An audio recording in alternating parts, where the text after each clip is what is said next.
Welcome to the Problem Solver. Today we have Brian, who is my co-host here with the Mortgage Guys. I'm Dave Coleman, retired police officer, helping people in the community. Today we have a great realtor that basically been in the community for a while. We have Nicky here. Nicky is with, again, it's Campus. Campus Realty and Management, LLC. Awesome. There's a lot of words.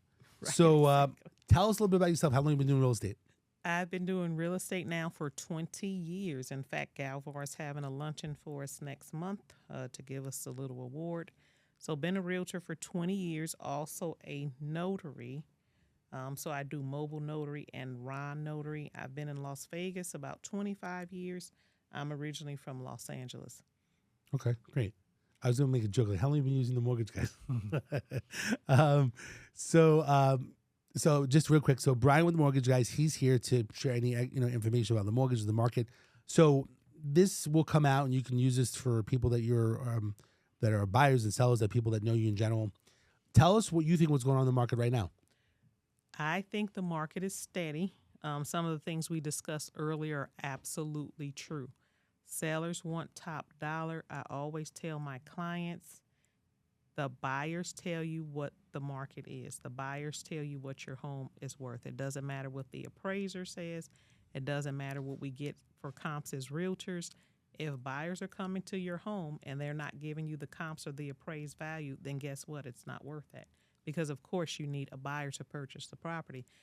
I do feel now it is a buyer's market, and I do think sellers need to be realistic and they need to be more flexible in their pricing. Definitely. So one of the questions that we ask top realtors that basically come on in general, I guess no matter what the market is, people need to buy real estate. Correct. Fortunately, I'm 49 years old. I came out to Vegas when I was 26, always looking to dabble. I feel like I tried to always educate myself, but, maybe some realtors didn't want to talk to me, or they wanted to talk to me, or they weren't knowledgeable in general. Right. What would you recommend as I want to get involved in real estate? Let's just say I'm 30 years old. I want to buy real estate. What strategies do you have that you recommend to people to buy? As an investor or I guess your both. first-time As both. home buyer? Because the truth is, I think even when you buy your first home, it's an investment in your future. Right. I would definitely say I always tell renters buy. In my opinion, any time is a good time to buy because this is how I look at it, the equity. I tell renters look at it like this. We'll go with cheap rent. We know this doesn't exist anymore, but just for round numbers. If you're paying $1,000 a month in rent, that is $12,000 per year. If you sit up, wait year in, year out, you're still renting 5 years down the line. Now, guess what? You've given your landlord $60,000. Had you purchased a house, it doesn't matter the interest rate, more likely than not, in the Las Vegas market, your equity would have exceeded $60,000. Also, you have tax write-offs. There's a lot of advantages if you unfortunately get in a situation where you're behind with a foreclosure. We all know that takes time, minimum 6 months. Whereas if you're a renter, landlords post a note on your door, you're out within 30 days. So there's many advantages that you have as a home buyer. So I always encourage people to buy, even if it's small. Get something that you can afford, start small, and then graduate up. I think it's interesting, Brian, because when you keep hearing things over and over, like sometimes you hear it, but what she said, it really digested me this time. And I probably heard it 100 times.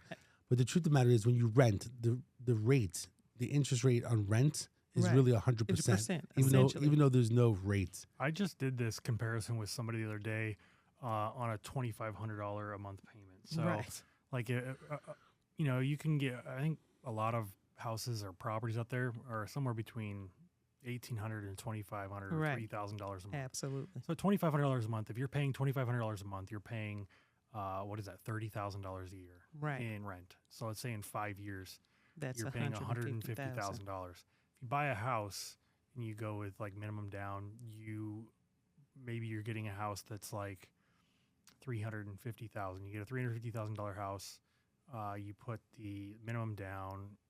Your payment's going to be roughly around $2,500. Let's say, in 5 years you paid, $150,000, but you have knocked your principal down from 350 to, let's say, 335 or 330 or something. And your property, if you get the 1 to 3% increase in in equity every year. Your property now, instead of being worth 350, let's say it's worth 375. So now you've got, a bunch of equity that you can use, and a bunch of equity that you have with your property. And Nicky said the same thing. The flexibility you have with owning is you don't have to worry about from one day to the next, am I still going to be in this house because the seller or the landlord wants me out, or the landlord, has somebody else that's going to rent it, or they're going into foreclosure, or whatever it might be. Right. And that's one thing I'll say too. I see a lot of this on Nextdoor. And renters, I apologize, but I have to say this. It is not your home. It is not your home. There's a lady online, and she has the saying that if you're renting, it means one day you will move. What I see a lot on Nextdoor is, I was a great tenant. I've lived here 10 years. My landlord wants to sell. They want to do this. They want to do that. No offense, you have no right to that property once your lease expires. So renters should always keep that in mind. So he has a very valid point. You have a lot more security when you're the homeowner other than relying upon someone else. No, it's a very, very good point. The bottom line is that if anything, you may have to just have that starter home. Right. And then as you basically progress in life, then you could basically, right, depending upon the market conditions and the interest rates, you could basically level up to another home that may be a little bit nicer, but start somewhere. You got to start somewhere, even if it's a cheaper condo, Right. You need somewhere to live. But the truth of the matter is you're paying someone something. They do say the new generation right now basically doesn't even care, that they like the fact that they're mobile, that they buy a home, they're kind of stuck in a place. I know Grant Cardone basically is always talking about, like, you don't want to be stuck. You want to basically, he actually talks about renting, like rent and buy, for investment, but like rent where you live so that you're mobile, right? If something changes and you got to move. So it's kind of interesting. And then you have someone like Kiyosaki or other people say different things, or it is an interesting situation. In regards to strategies over the years, 20 years that you're doing this, what strategies, is there any strategies right now that are out there? One thing I brought up before when we spoke, there's different programs like NACA or these grants. Right. What's your experience right now that's out there? Even though Brian with the mortgage guys has different access of things, sometimes we talk about different grants that are more difficult, or there's money that's available but it's not accessible, or they make too much money. What's your experience with grants or no money down assistance programs? For my clients, they have worked well. I can say, NACA, you have to be diligent. There is, in my opinion, a lot they make the homeowners do, or potential homeowners, I should say. However, my opinion, this is just my personal opinion, NACA, in my opinion, other than no money down, they have the best, I'd say, program. They have like NACA? the lowest interest rates, that sort of thing. So even though you may have to jump through 10 hoops, in the end, it's honestly worth it. I don't know what the numbers are now, but just as an example, if you were to do a traditional mortgage and it's 6%, but maybe with NACA it's 3 or 4, to me, it's worth you to jump through those hoops because you're just about cutting your mortgage payment in half. So, Brian, yesterday I was over at the office when they messaged me about that program. It sounded like NACA, and but it was more of a Spanish program. I'm not sure if you had a chance to look at that one, but I think you have to find out what programs are new. And I know that someone like Brian can find out what grants or what loan programs are available. That one was, I was trying to look up to see where, let's see here. Are there any programs that you, like when you talk to new home buyers or something like that, what do you say? Like check with my mortgage agent, there's a no money down program or there's grants. Like, what do you say? I tell them there's a lot of programs. There's definitely NACA. There's one other, they have an acronym, so you'll have to forgive me. It's in my email. I can't think of it now. But I refer them to that one. There's one more I'm thinking about. There's one that. This one was Chicanos. It's kind of Chicanos por la causa. I heard of that one. Isn't that like NACA? Because they make you go through classes. It's just a different program. I think I don't even know if this is a program. And looking at their website, when you go to their home lending and you go under programs, you go to housing and you go to home lending, it gives you a path to get there.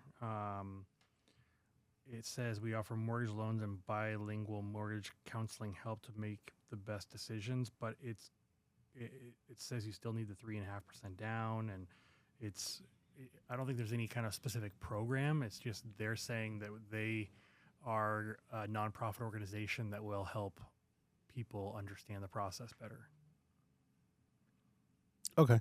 I like to go to the NACA and this one to sit down with them, and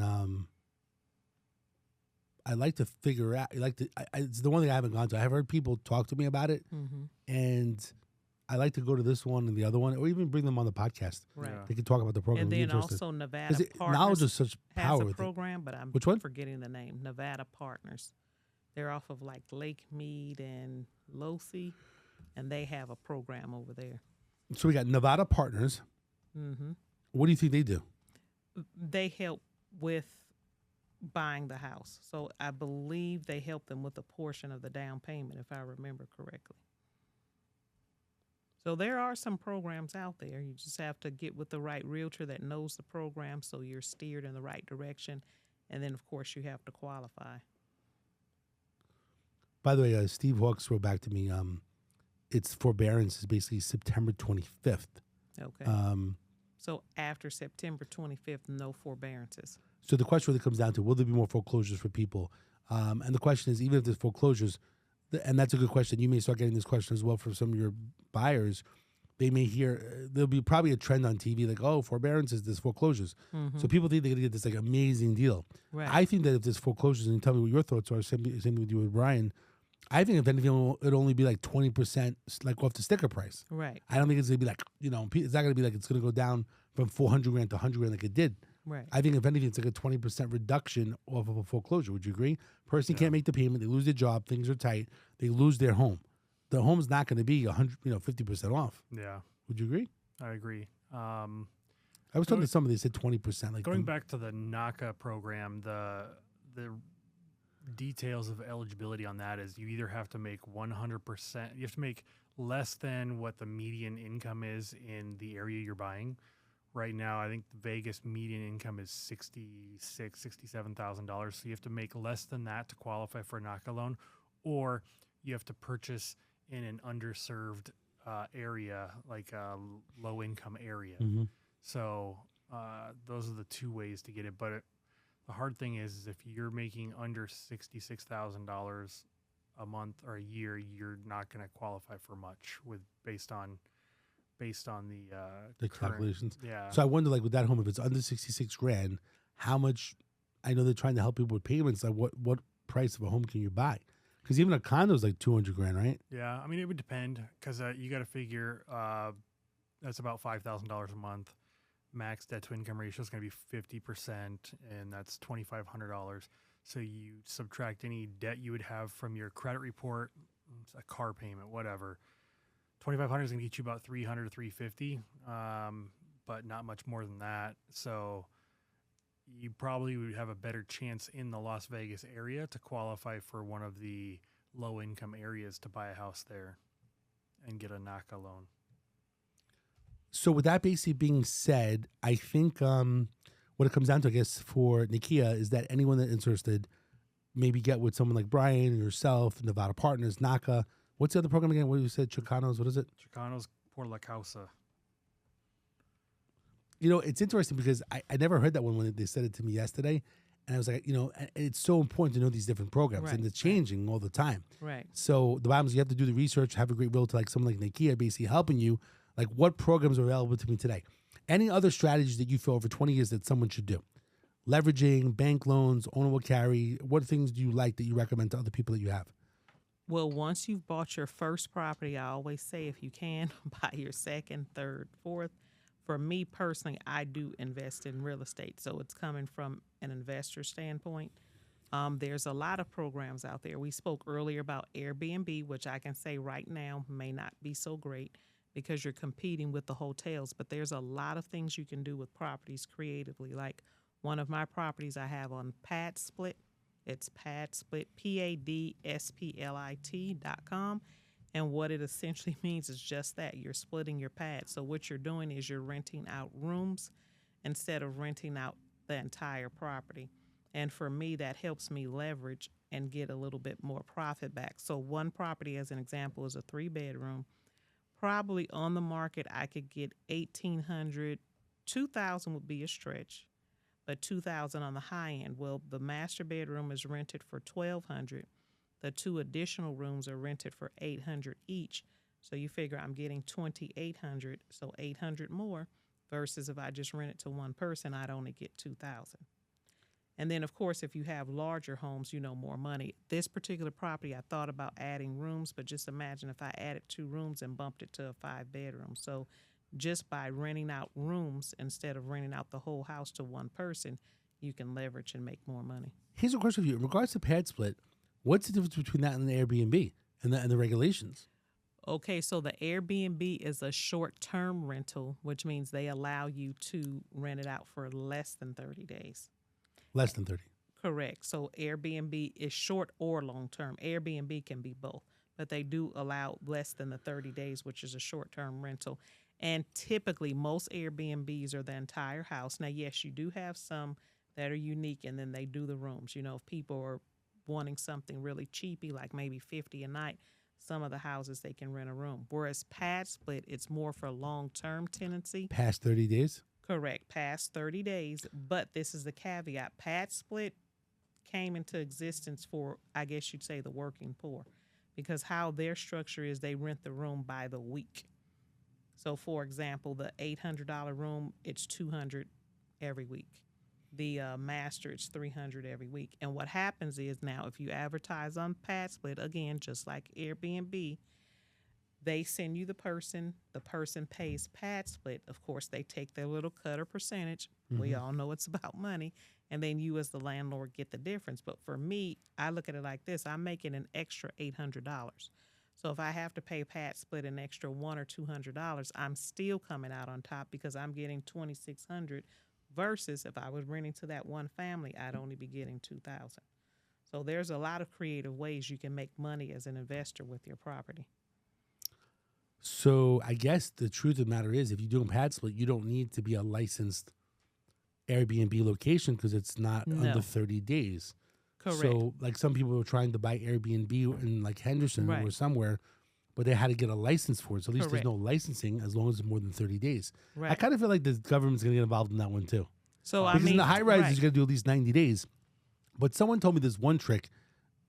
I mean, I don't think it's fraudulent, but like, let's just say you want to live in my place Right. and 90 days is what it is to live over at Sky or to Lure or these high rises. Like you do a contract for 6 months or a year and you basically say you can leave at any time with no penalty. Right. Like you can advise me 7 days prior you wanted to leave. So because you have to give that, money and stuff to, I think, to the high rises, everyone's a little bit different. Mm-hmm. But you basically sign a contract, probably like this, like pad split, you're saying you're going to be there for 3 months, but you can cancel anytime. So if the person stays for 2 weeks and they leave, like there's things the way around it type of situation. But anyway, so pad split may be a good situation, which is interesting. So someone who basically is owning a home that wants to basically create some extra income, maybe times are tight right now. They want to rent a room. I know it's difficult because maybe it's a stranger and so on. But if you know somebody or something like that, you're able to offset the expense. The truth of the matter is, back in the day, if you had a mortgage that was $1,500 and someone was giving you $800 and you were paying $600-700 bucks for your mortgage and you didn't mind sharing your place, it wasn't bad that you owned a home. Right. Especially if you bought a home that was $100,000. Exactly. Now, the thing with pad split, now you can live there or not. The model I use is I don't live there. But I will say that is one of the cool things about using pad split. The person is completely checked before they come to you. Mm-hmm. They have to send all their credentials to pad split. They do the application with pad split. A complete background check is ran. So if you're worried about safety, they are checked out. And I mean, obviously, okay, what does a background check mean, what have you? But no, it's just not a stranger walking in. They have been vetted prior to coming to your property. They do have to give a minimum 2-week notice, so they can't just run out. If they do, then they mess themselves up with pad split. If there becomes a problem where they are not paying, pad split deals with getting them out. Now, you may have to pay like eviction fees or something like that, but I think the cool part about it is versus you doing it yourself, pad split does it. Now, if you want pad split to be your property manager, they can also do that. However, I'm a realtor. I do also have my property management license, so I don't use pad split for that. My thing for using pad split, just like Airbnb, it's an advertising method for me. We put the house on there, say we have this room, it's this amount, and they send the people to you. So that's essentially why I use pad split, to get more exposure. And I mean, if anybody has questions about that, realtors, landlords, investors, I mean, you can give me a call and I can tell you a little bit more about the program. Okay, great. Anything else you want to share as we wrap up? The bottom line is no matter what, someone that knows Nikia or friends and family of Nikia, I know that you'll get this video out there. Please refer anybody for that. And then also, Nikia can help you. She has solar. She has some great solar stories. So if anyone that basically needs solar, get with Nikia, mobile notary, which is a great extra service to provide. Mortgage Guys is willing to help you as well if someone wants to refinance. If the rates are over, what we would say, 8?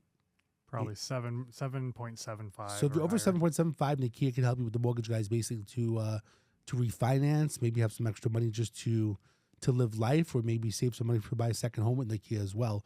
So please get with Nikia in regards to anything real estate, solar, anything real estate related. I mean, the truth of the matter these days, I think a realtor needs to be really a problem solver like me. Right. They got a problem, they call you, hey, what should I do? Right. You know, my economy is changing, money is changing. What should I do? Absolutely. Do I rent out my room? Agree. What programs? You know, Pat's, I didn't even know about that till today. So I mean, like, it's a good thing that you spoke about it. I'll share it with others as well. But it really can help somebody that's basically, like I said, my wife had someone over last night, and they were, you know, they worked in the Strip, and basically saying like, look, I don't think I can afford it. Right. And we always talked about renting a room, but the thing is, these days, Craigslist, right? Not probably the place. Who knows who you're getting? No. So maybe this is a good alternative to getting someone that's good, because they do background checks and stuff like that on the person. I think you have to be so careful. There's so many gimmicks and scams going on, right? Like how many people getting text messages that have a warrant, they missed jury duty, or you didn't pay your $6 toll in the Nevada highways that has no tolls. Right. Have you seen that one? Yeah. Yeah. They say you have a toll, you're $6. Right. I mean, I feel like you can't click any buttons either anymore. I reply back and just say something random like I don't have a car, and then I block them to let them know. And then sometimes it's international numbers. But the only thing I'll add is just my social media and my phone number. My number is 702-318-1244. 702-318-1244. I'm on Facebook, Nikia Woodson, and then also on Instagram as Las Vegas Realtor and the number 1. So feel free to reach out, and I can tell you about any of these programs that we talked about today. Okay, sounds good. Thank you so much, Nikia, for joining us, Brian. Mortgage Guys, thank you so much. Again, mortgage, real estate professionals, basically helping people. Again, even if you just want to get some information, education is key to basically helping you guys. As a problem solver, as a retired police officer, people call me all day long. My phone, as I'm sitting, I got like 8 different people. Exactly. You know, someone basically, the traffic ticket, someone's asking me for a mortgage person, someone's asking me for help with an injury at work. So I think the realtors are the new problem solvers out there. So absolutely. Nikia, Brian, thanks so much for coming with the problem solver, and we'll see you on the next episode. Have a great day.